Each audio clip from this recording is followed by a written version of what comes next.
long have we been thinking about the idea of new monorails at Walt Disney World? It's got to be years at this point. It has been a long time, and the future may be just around the corner with possible new monorails coming to Walt Disney World, and they may be driverless. Maybe driverless? More like probably will be driverless, and what does that mean for the future of other transportation around Disney? In a previous video I mentioned how the company Bombardier may be working with Disney right now to create a brand new monorail fleet, and we've looked at the inside of what that monorail car may look like and how it's going to be spectacular and how we're looking forward to it and how it might be coming out in 2 years, 3 years, 5 years. There's no way to know at this point. We've talked about all of that before, but today we're really focusing on the idea of a driverless system. You may recall not too long ago we were talking about the idea of driverless cars at Disney and the idea that they may take over for the buses around the parks, around the resorts, and all around Walt Disney World. It appears that that's not the case, at least for now. There was a bunch of lawsuits that got in the way of that, and it doesn't look like driverless vehicles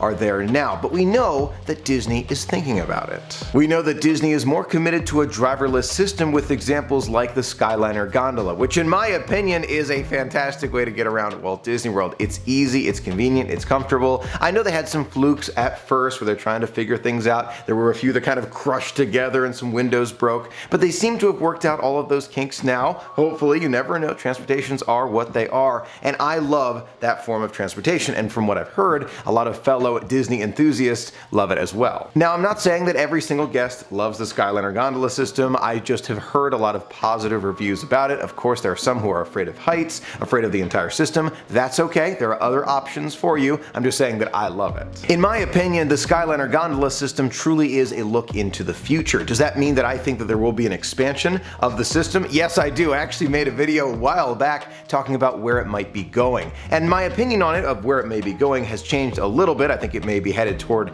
Animal Kingdom in the long future, but that general idea of a driverless transportation, super convenient, continuously moving system is one that I think is the future at Disney. Now, when we think about the gondola and how it doesn't have a driver, you just consider the fact that it's all on a cable and one machine pulls the cable to get guests from one place to another. Easy enough. And gondola systems have been around the world for years, a long time. So it's easy for us to say, oh, there's no driver, no issue. But what if there's no driver on the monorail? Right now in the Disney monorail system, there's a driver who sits at the front of every train, who makes it go, makes it stop, puts the brakes on, opens the doors, kind of controls the entire system. But what if there's no driver? What if there's no one to kind of pilot us and know when to open and close the doors, and all of that happens at the station with, let's say, another person who has to push a button on the outside to open the doors once you are safely in the station?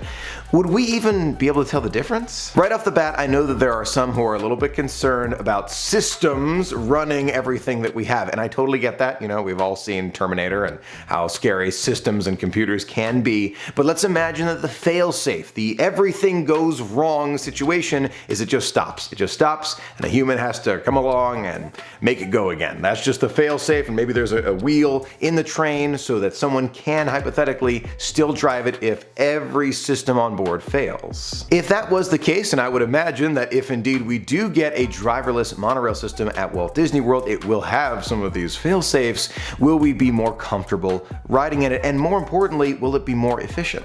I think given a little bit of time and several years of seeing the monorail system continuously perform as it is supposed to, leaving enough space between monorail trains, making sure the doors are open for long enough periods of time, and those in wheelchairs can get on and off the monorail, no problem. As long as we see it working flawlessly for a long time, I'm going to say years, then I think we're going to get more and more comfortable with the idea of a totally autonomous system. In terms of efficiency, I do think it may be a tiny bit more efficient, but nothing really substantial. I think that drivers are able to move them along pretty quickly. It just is the fact that sometimes these older trains have a tendency to have issues. Maybe the doors have to close twice, or maybe make sure that the train is braking correctly inside the station. They do need to be replaced. That's my opinion about them. Once they're replaced, whether they're autonomous or they have a driver, they'll be more efficient. So we've got the fully autonomous autonomous Skyliner, the probably autonomous monorail, what about other transportation systems around Walt Disney World? Well, we already know Disney has their eye on those buses and other forms of transportation to get guests all around Walt Disney World in an easier way,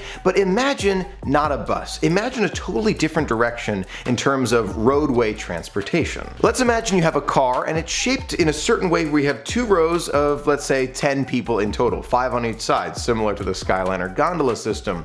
And you go inside this vehicle, and let's say it pulls up to the area where the buses currently pick you up at the Magic Kingdom, just as an example. And you get inside this vehicle with your entire family, and when you're there, you click a button and you say, I want to go to Epcot. You click one button, say everyone is safely on board, click the button, doors close, and you're on your way. This idea does not come out of the blue. We already know of companies all around the world that are working on ideas just like this. Think about Uber for a minute and the fact that they are working right now to find an autonomous way for you to rent out your vehicle as an Uber. So let's say I just have my car and I decide, okay, you know what, I don't need it for 6 hours. I can push a button on my phone, and when I do, the car goes by itself, it starts to pick up people and drop them off where they need to be dropped off at. When I need the car back, it already knows, I've set a time, it arrives back to me. So it's done just like that, and I've made some money on the side. Uber is working on an idea for that right now. Why can't Disney do that for their transportation system? I personally believe that that is what they had in mind. Originally, they had this idea of cars autonomously picking up guests as they're going around, and some other Disney enthusiasts thought it could be buses, and it may be buses, but imagine it's a car. It's just convenient for you and your family. Everyone can go in different directions, going to Saratoga, going to Beach Club, going to Epcot, going to Hollywood Studios. You can go where you need to go instantaneously. You just pull up at this one spot with the cars and select where you want to go. Super convenient idea. Now, since Disney got caught up in a few lawsuits about this autonomous driving vehicle, it will definitely be a few years before we see anything like that, but I believe that that is another system that Disney's thinking about. So we've got the Skyliner, the monorail, and probably some form of road transportation in the future that's all autonomous. What else? What about the Disney boats? Boat transportation, in my opinion, would be a little bit more difficult for Disney to manage autonomously. Is it possible? Absolutely. Absolutely. But is it worth it? In my opinion, probably not. To have something on a cable like the Skyliner, or even something on the road, it makes sense to have something autonomous because you kind of get a general idea of you're supposed to stay on the right side of the double yellow line and watch the light and the speed limit. You get some general rules. When you're out on the open water with those mouse boats going around with guests in them and the bigger, larger barges going through, it just would be very, very difficult to manage all of that. So I personally don't believe that there's any kind of automation coming to some of those smaller boats around Walt Disney World, but when it comes to the transportation and ticket center, those large ferries that take you to and from the Magic Kingdom, that's a different story. Now, my understanding of nautical rules is that the largest ship has the right of way, and if that is the case in Disney's waters, then the ferry always has the right of way. So if Disney was to replace any of these automated systems, the ferry might be the only one, simply because it goes back and forth and back and forth and back and forth to and from the transportation and ticket center and the Magic Kingdom. Now, one big question mark, what about the cast members whose job it is to run these different machines, like the monorail, for example? What about the drivers of the monorail? I believe that Disney's still going to need some human there to make sure that everything runs flawlessly and guests are comfortable, help guests on and off. For example, the buses too. We have bus drivers who are all around. Where are they going to be? Maybe they're going to be at each station, let's say at each resort, to make sure that these cars are doing what they need to do, help with the ramp, help with the guests. So I believe that the cast members are absolutely critical. Systems can't replace every single cast member. That's important. Overall, I'm looking forward to the future of transportation at Disney. There is a lot to smile about, and when we look at the Skyliner, we get a glimpse at the future. Those are my thoughts about some automated transportation systems that may be coming to Walt Disney World in the not so distant future. Let me know your thoughts in the comments below. Are you looking forward to these kind of things? Do you not want to use automated systems, or you want to make sure those cast members do indeed have those jobs to maybe greet us at the stations or help get guests on and off? That is very important. It's very important to me. Let me know your thoughts about it in the comments below. I would love to hear from you. Thank you so much for being a part of the magic with me. Until next time, have a magical day.